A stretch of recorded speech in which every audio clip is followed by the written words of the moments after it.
Well, hey guys, welcome back to Stinson Farms. Hey, I just wanted to make a little quick video.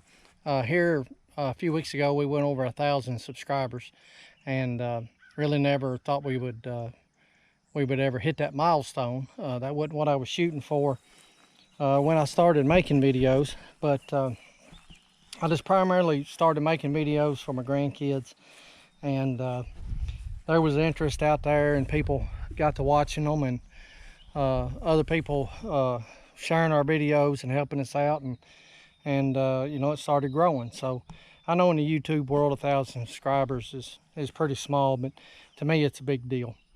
So what I want to do today is just make a video and show you a little bit of our hay equipment and talk about it, because the hay videos that we put out were the ones that have gotten the most attention, and the biggest majority of the subscribers come from those videos. And I just wanted to look at what we use and talk about each piece just real briefly, and we'll begin with the beginning, you know, cutting the hay. So we use a John Deere 630 Moco. It's a flail machine, disc bind, and it's a 2011 model. I bought it used, and it is a really good machine, does a really good job. It's a little overkill for the amount of hay we cut, but with my hay equipment especially, you'll notice a lot of our equipment is older equipment, but our hay equipment isn't as old as some of our other equipment, and that's because it's hot in the hay field. When I go out there, I want to be able to get done what I started to do, and I'm kind of strapped for time. I work off the farm, and I'm doing a lot of this by myself. A lot of times I don't have a lot of time, so when I go to the field, I need to be able to get something done. So this is our hay bind 630 Moco, 2011 model. You've seen videos, I'm sure, of it cutting. If not, check out the videos of it. I've got another video that should be out by the time you see this one cutting, or maybe not. I ain't sure what order I'll put them in, but there'll be one coming soon if not. But it's a pretty good little machine.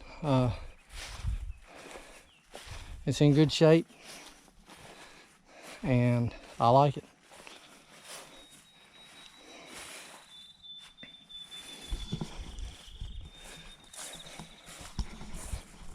So the next thing that we've got is we've got a Citrix, what is that, a RT 5200H 4-basket tedder. I bought this tedder new. Citrix has been around for a long time. I think you can get these. I think they also sell these. The Citrix brand is also sold in red. This one's green. It's not John Deere, but it kind of matches the rest of my equipment.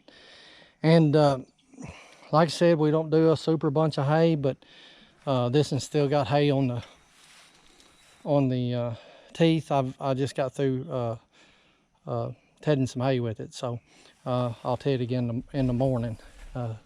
We got some hay that got damp and had to spread it out, and I'll hit it again in the morning before we bale it. But that's a good little tedder. Does a good job. 4-basket, again, a little bit overkill, but they don't take me long to get done, and I really enjoy it, and it's a good little machine. Now this is a piece of our hay equipment that's not new. I don't know what year model this is. I really don't even know when the years of manufacture on these things. This particular model, it's a 640, and John Deere hay rake. It's a bar rake. It's just got 4 bars. I prefer the 5. But this one does a pretty good job with 4. I've used the big wheel rakes. We used to do a bunch of hay. We used to do a bunch of commercial hay, and we had the big wheel rakes. And you know, if you're covering a lot of ground and need to cover it quickly, they're good. And if I'm rolling hay, they're fine. I had rather square bale hay behind a bar rake. It just makes the windrow a little more compacted. It makes it a little neater, a little easier to pick up with the square baler. But that's our hay rake, a John Deere 640. Had to put some new tires on it. Couldn't find the regular rake type tires in 14s. I could find them in 15s, but this thing's got 14-inch wheels on it. Couldn't find them in 14s. I found a little set of tractor tires, and they were actually as cheap or cheaper than the rake tires. They're a little bulky, but I don't think I'll ever wear those out. Them some good little tires. All right, our next thing that we use is a John Deere 328 square baler. And we'll spend just a minute talking about this baler because I've learned some things since I bought this. This is a 20 model. I bought this baler new, again, for the same reasons I talked about a while ago. I've run a lot of balers. I've never ran a John Deere baler until this one. I ran New Hollands. But, you know, balers get some age on them. They get some wear on them. Especially square balers, they can make you pull your hair out. And that's, when you're out in the field 90 degrees, that's not the place to break down. But this is a 328 John Deere baler, and be honest with you, I bought the John Deere because of price. New Holland was right smart higher. John Deere 328 is what they call their small square baler, and they make a 338 and a 348. And between this baler and the 348, there's quite a bit of difference in price. So that's why I went with the 328. And couldn't find one anywhere when I went to buy a baler. Nowhere close. And I actually ordered this one from John Deere, and it took about 3 months to get it.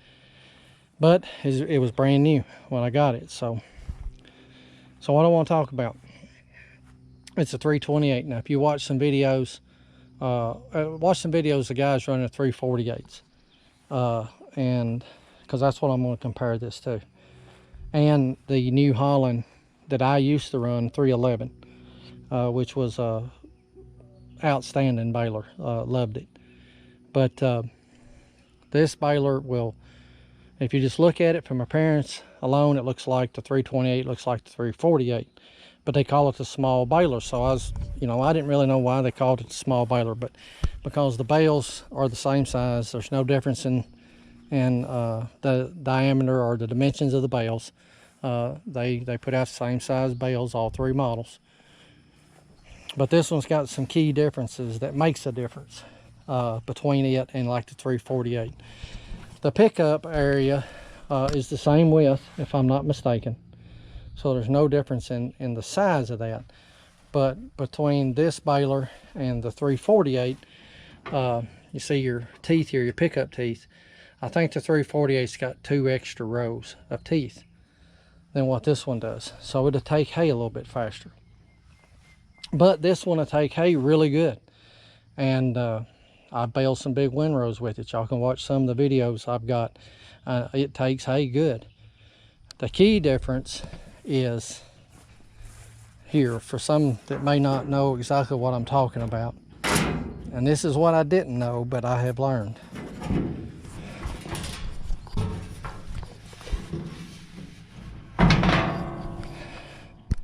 The key difference is here in your plunger, and it's your plunger speed or your plunger strokes per minute.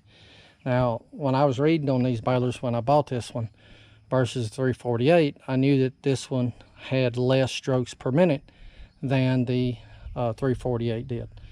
Well, I didn't think that was a big deal, and it's not really once you learn how to run it. And that's what I want to talk about. Some may disagree with me. You may think I'm out in left field somewhere, but there is a difference between this baler, the 348, or the New Holland 311 like I used to run. It'll take the hay, it'll feed the hay into the throat of the baler here, but you're running less strokes per minute. So your ground speed equal, ground speed being equal, the amount of hay going into the baler being equal, you've got less strokes per minute on your plunger. What that causes is that, and your forks up here, they're running with the speed of your plunger. But you're getting more hay. I believe you get more hay into the throat of it per stroke of the plunger if you crowd your baler, if you're feeding it heavy. That in turn causes the fleeks in your bale back here, where you're shooting for 2 or 3 inch fleeks. Sometimes you've got 5, 6, 7 inch, maybe even more, because you're pushing more hay in before it strokes. What that causes is inconsistent bale size. I was really having some trouble with the lengths of my bales and figuring out how to get them set. They just weren't consistent. You know, they were all over the place within a few inches. So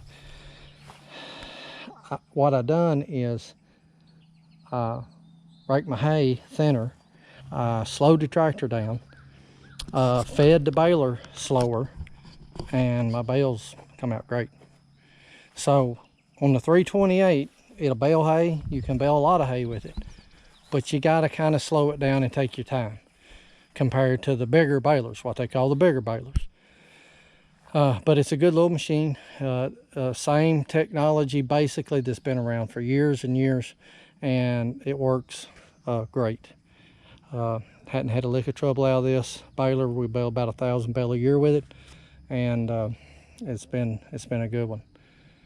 So that's my baler, and that's my thoughts on it. If you disagree or got other thoughts or know something different than what I said, put it in comments and let me know. But that's what I've come up with. I believe it just, you got to slow your ground speed down, or slow down, or make smaller windrows so you're not feeding the hay so heavy, and give your plunger time to work so you can have smaller fleeks of hay, and you can be more consistent on your bale. Because if you're right at the point of tying and you shove a big wad of hay in there and you've got a 7 or 8 inch fleek, well, now your bale's 3 or 4 inches longer than what it should be.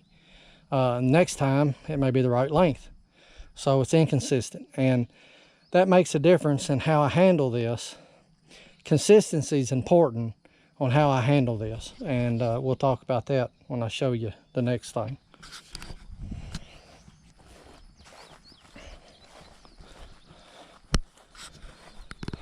So the hay's baled, it's on the ground. I'm 50, soon be 53 years old. I've picked up a lot of hay in my lifetime, square hay, and put it in the barn, but I'm not going to pick up anymore. So this is what I pick it up with. I've got this grapple. This is a Maxilator Akuma grapple, and this thing works good. It's a little aggravating to figure out exactly how to use it, but it does work good. You know, if you've got a crew of guys out in the field that's young and working hard and knows how to handle hay, you're going to put the hay up with them just about as fast as what you can with this, in my opinion. But I can put this up by myself with my skid steer, and I can do it sitting in the air conditioning. So it makes it a lot better. And consistency. So what this thing is designed to handle 10 bales. You've got a bale here in this area, 2 bales long.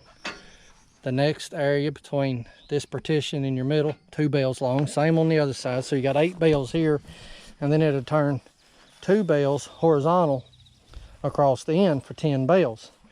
Well, if your bales are inconsistent, and then you're going to have bales sticking out here, and you don't have room for your 10 bales here, or your bales are too long to go from here to here horizontally, so it causes a problem. I've got to get my bales consistent to where they'll fit in here good.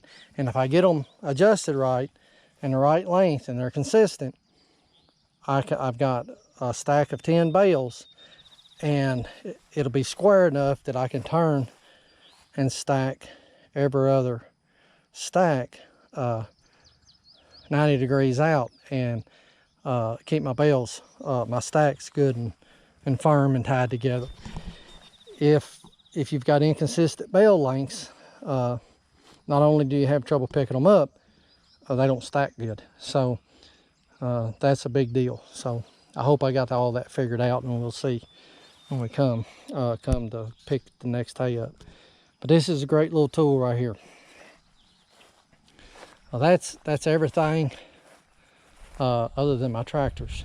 Of course, y'all have seen the 4430 in a lot of videos. You see it in all the videos I make as far as tillage and hay and different things. And new to the farm this year is my 3020. It's a 66 model, the 3020 is.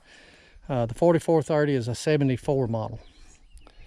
So my tractors aren't new. This tractor I've been working a lot with this spring. I've done all my planting with it. I've been tedding hay with it. I'm planning on putting it to the baler, and I'm really looking forward to getting it to the baler. I hadn't baled any hay with it yet, but I think it's going to work nice.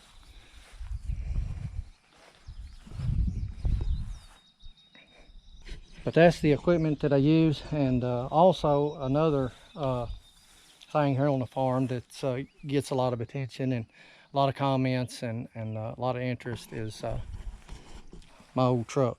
And this is a 72 Ford F350 that I bought and attempted to clean up and fix up a little bit. It's not the greatest job in the world. It looks a little better than it did when I bought it, but it is a good old truck. It runs good. It does good work for me. I enjoy it, and pulled the baler up here with it this afternoon. So that's it. And I think I've rattled on for about 15-20 minutes. So guys, I want to thank everybody. Thank you for following the channel. Thank you for all the comments. Thank you for just watching and being there and supporting. You know, whether there's other YouTubers out there that I've gotten to know very well, consider y'all friends, and talk to you on a regular basis there in the comments, and even some of you privately, and I really appreciate the support and the help that y'all have been, and I thank you for that. But I thank all those who just watch. You know, it's a lot of what we do as farmers these days, even the big farmers. I mean, technology is what it is, and if you're running thousands of acres, you've got to do what you've got to do to be able to do your job. So you know, the technology is there, they use it, and that's a great tool. You know, I'm not big enough to need all that technology. I'm pretty small. I'm kind of what, you know, your average farmer used to be back when I was growing up, but I do it more or less because I enjoy to do it. But I like using what I have. I like using the type of equipment that I've got, and I enjoy doing that, and I have fun with it. But I'm glad there's people out there that's interested in it. Thank you for watching. Thanks for all of the support, all of the encouragement, and you know, like I said, we hit 1,000 subscribers. I wanted to do something with the equipment. We've got other things, and I'll show that as we go along. I mean, I put it in the videos, of course, our combine, our tillage equipment, and our planters, but we'll look at them a little more closer sometime in a video maybe. But guys, I really appreciate you being there. Thank you. And I think I said in the video of the day, if y'all will keep watching, I'll keep making videos, and I really do appreciate it. So until next time, we'll see you later.